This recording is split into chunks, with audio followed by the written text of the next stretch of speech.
My apologies. It looked like we had some audio difficulties there at the start of the webinar on the basis that we're now good for audio, and I'll have that confirmed in a second. I would like to, for the second time this afternoon, welcome you to the Q3 quarterly webinar for Atomo Diagnostics AT1. I'm John Kelly, the Managing Director, and welcome to the proceedings. I'm just going to share our quarterly report.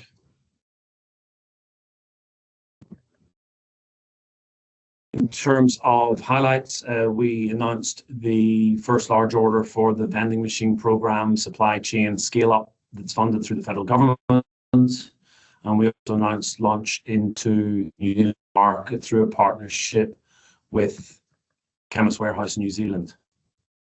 We also were able to deliver to the market a partnering agreement with the Broad Institute for the license to commercialize the novel syphilis test, working and in the prior round RC developed that program. In terms of revenues, we have just over $1 million of revenue for the quarter, bringing the revenue total for the 3 quarters of the year to just over $3 million. And we were looking at total cash receipts for the quarter of approximately $1.3 million. In terms of HIV business growth, we're excited to see the market growing, particularly here in Australia, where we generate the best margins for supply of HIV to market, but reflecting the fact that we go direct to market here rather than through distributors overseas. We're seeing most of the growth come through our channels that are publicly funded, although we do still continue to see growth in the pharmacy channel privately, and we'll talk a little bit about that in more detail. But in terms of federal government funding, there's 2 main channels. One is the NAPWHA administered program for at-home mail out of tests, and that was one that was announced to market previously in 2024. We talked also about the funding of the scale up of a vending machine channel program, and we're now starting to see the first of the large orders come through on that program, and that reflects the fact that there was a lead time to get the vending machine program installed, machines built and in site, and that's now been completed, and we're going to start to supply into that. We do recognize that both of those channels are funded by the federal government for a period of time, and that includes through into 26. So we will be expecting to see continued orders through both of those channels as those programs scale up.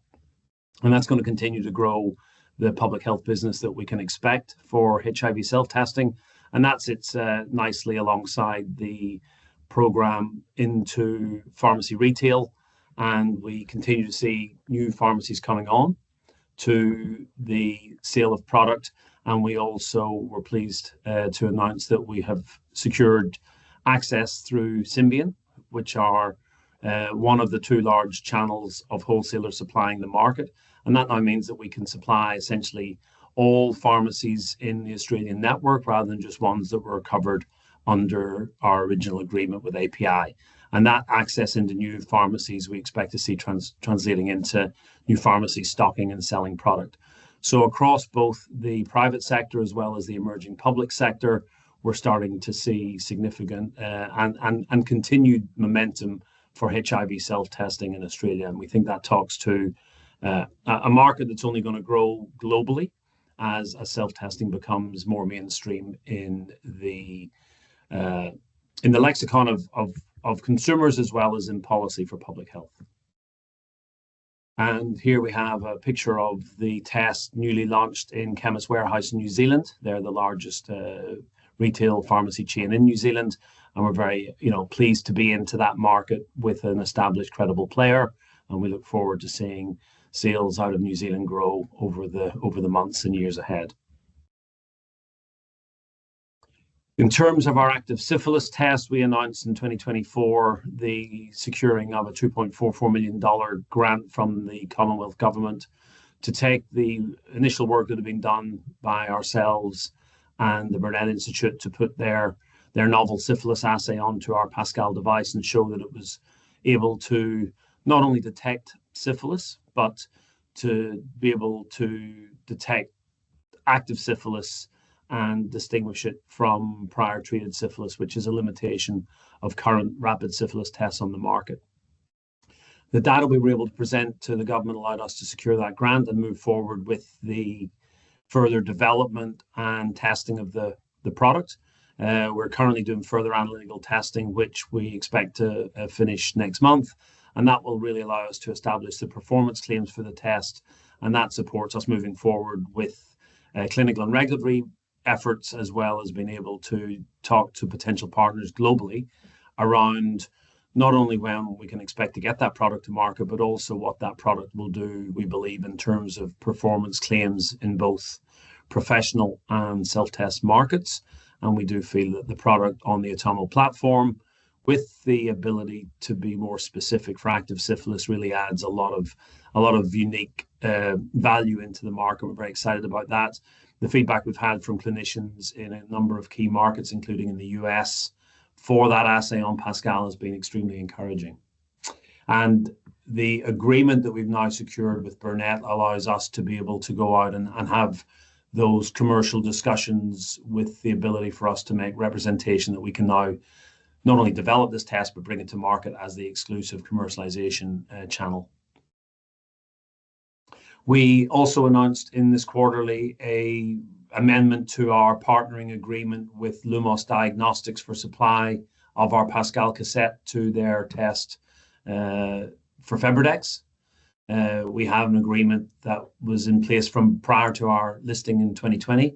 That agreement's now been restructured to reflect the commercial position of the product in the market. We have announced that there's now an introduced IP licensing exclusivity payment in that contract, and we'll be expecting to see the first of those payments come through very shortly. We're very excited about that ongoing partnership. We've been supporting Lumos through their launch efforts in the US, and also through their ongoing program to secure CLIA waiver. And we know that that CLIA waiver program that they're running is funded through BARDA in the US and is ongoing.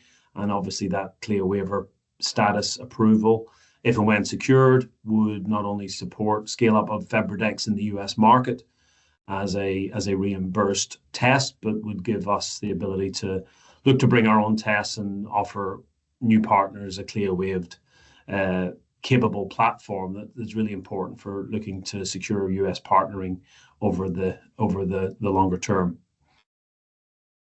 In terms of new product initiatives beyond the current products, HIV and syphilis, we continue to work on the clip-in concept to improve blood test usability.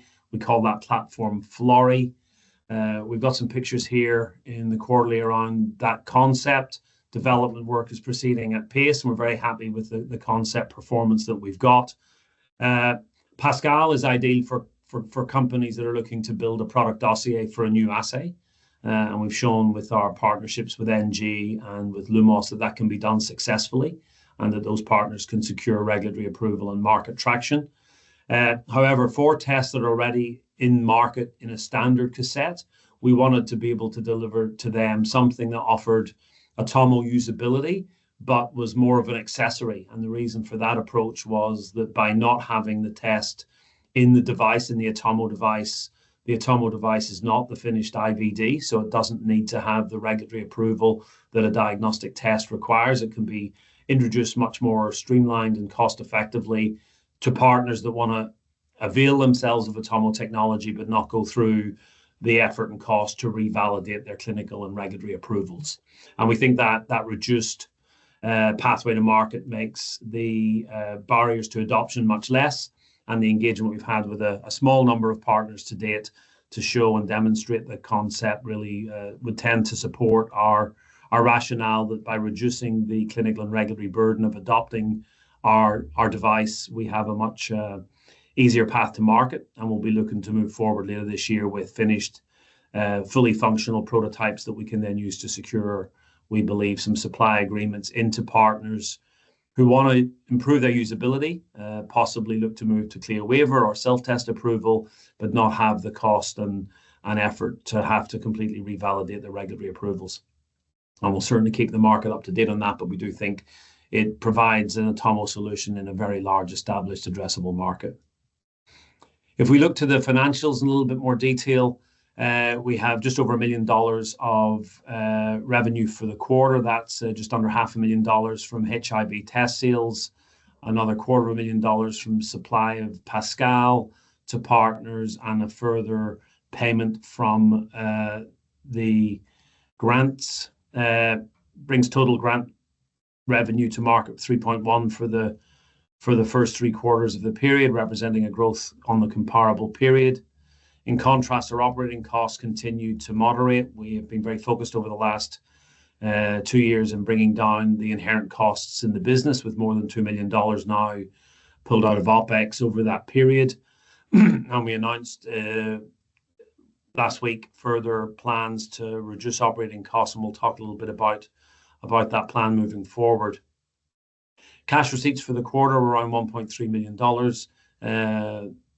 Just under $850,000 of that was customer receipts, and then a further CRC-P payment from the federal government for the syphilis program. We finished the quarter with just under $2 million cash on hand, but most of you will be no doubt aware that we've subsequently announced to market a further capital placement, and we'll talk a little bit about that capital and how we plan to move forward from here with that funding in place. In terms of our key business priorities, certainly over the rest of this calendar year, they remain the same as they were disclosed in the half yearly. A continued expansion of HIV sales channels, both here and internationally, as well as paving the way for longer term growth in HIV self-testing through the entry of self-testing at home into the management of PrEP. We believe that's a very big untapped market, and the amount of rapid testing that could be brought to bear in PrEP screening is very significant. There's more than, I believe, 65,000 patients on PrEP in Australia alone. They test 4 times a year for HIV negative status, and there are a number of pilots globally where self-testing at home has been used to ease the burden on facilities to keep those patients compliant for PrEP treatment. And we're looking to see if we can get some Australian pilots up and running to demonstrate that. We also remain interested in Gen 4 for professional use, and we believe that Pascal is an ideal platform to deliver that type of test into professional use screening markets. With regard to syphilis, we're very excited about the opportunity. We think the test is unique in terms of its ability to support self-testing, as well as its ability to be specific for active syphilis. And we're very keen to move forward with commercial discussions now that we've got that licensing in place with Burnett. We have data coming out in the next month that allows us to firm up our performance claims for the product, and we'll be looking to push forward with design freeze and transition into clinical trials later this calendar year. OEM growth sales, obviously the CLIA waiver of Pascal would be a very significant milestone, not just for Lumos, but for Atomo. And we would be looking to not only support a scale up of Lumos's business with CLIA waiver in place, but also look to expand the OEM business network for Pascal off the back of that CLIA waiver in the US. And as previously mentioned in this webinar, we've got strong levels of confidence that Florey as a low regulatory burden clip-in device adds significant value to that testing process and provides a lot of the usability and reliability that Atomo has proven with Pascal in an easy to accommodate format. And we're excited about that test as well. Outside of those short-term programs, obviously we're mindful that we have secured further capital to fund the scale up of growth in the business. We're looking to raise up to $3.1 million. We have 2.1 committed by way of a placement. I'm very pleased to report that the vast majority of that $2.1 million of commitment has come from existing Atomo shareholders who continue to support the business as we move forward. A small portion, but quite a small portion, was new shareholder incoming capital. And I think that's a real tick of confidence from the key shareholders in the business to put that additional capital into the business. And we're also pleased that that was done at a less than 10% discount to the 15-day VWAP for the stock. So we were able to do that without a significant market discount, which is, I think, a good result in this market. We are going out with an SPP, a share purchase plan, for all shareholders to participate, and also pleased to announce that that's on the same terms as the placement and we'd be encouraging everyone to give that SPP some consideration. And we'll be certainly coming out with more information in advance of that process. We also announced, as part of that capital raise, that there will be some board renewal. I'd like to take this opportunity to thank Deb Neff and Paul Cassian for their several years of service on the Atomo board, helping the business move forward as a listed entity, and thank them for their efforts over the last couple of years in supporting me and supporting the business as we move forward. I'd also like to take an opportunity to really thank John Keith, our outgoing chairman, who has been a tireless champion of Atomo and its products and its mission, and has been involved with the business from the early days and helped us move from a startup through to a company in market and go to market with an IPO and move forward now into the scale-up phase of the business. With that board renewal, we see 2 new directors joining the Atomo board. I'd like to welcome them to the board. I note that Patrick and Tony bring significant IVD diagnostic and industry experience to the board, and that'll be very valuable as we seek to expand our product portfolio and also expand our commercial networks globally. They have very strong network channels into Asia and into other international markets.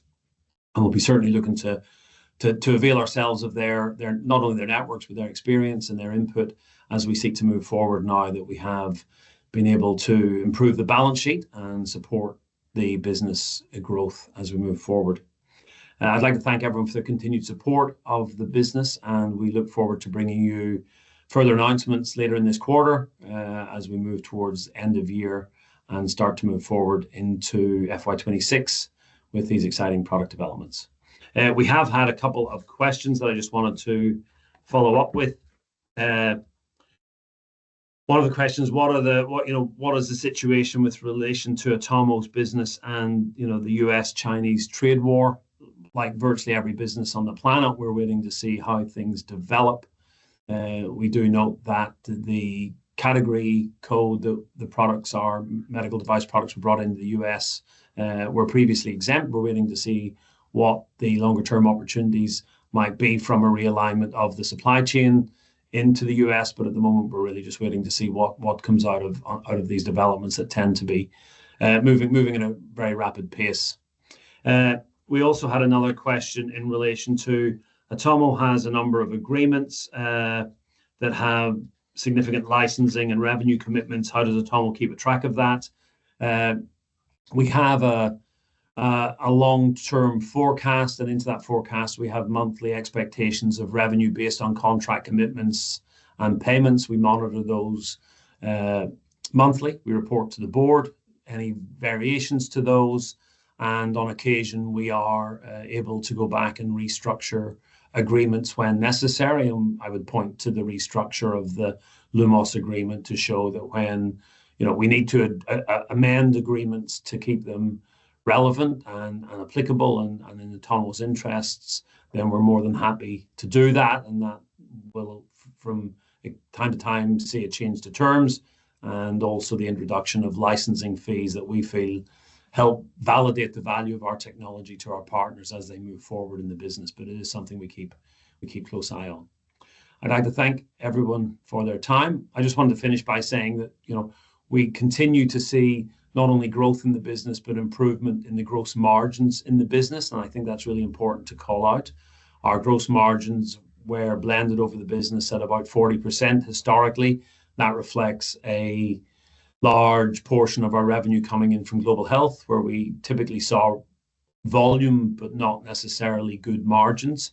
As the business moves away from global health and starts to focus and continues to grow in developed channels, we do see now an improving of gross margin, and our gross margin blended at the moment is in the mid-40s.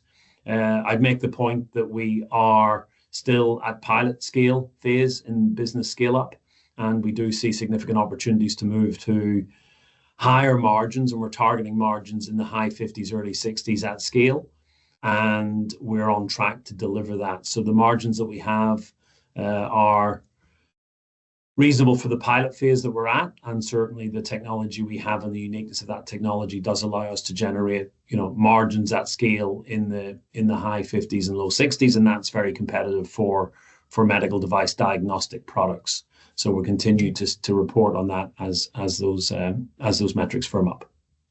I'd like to thank everyone in the meantime for your support today and for joining us, and we'll welcome you to the next quarterly at the end of this calendar year. Thank you very much.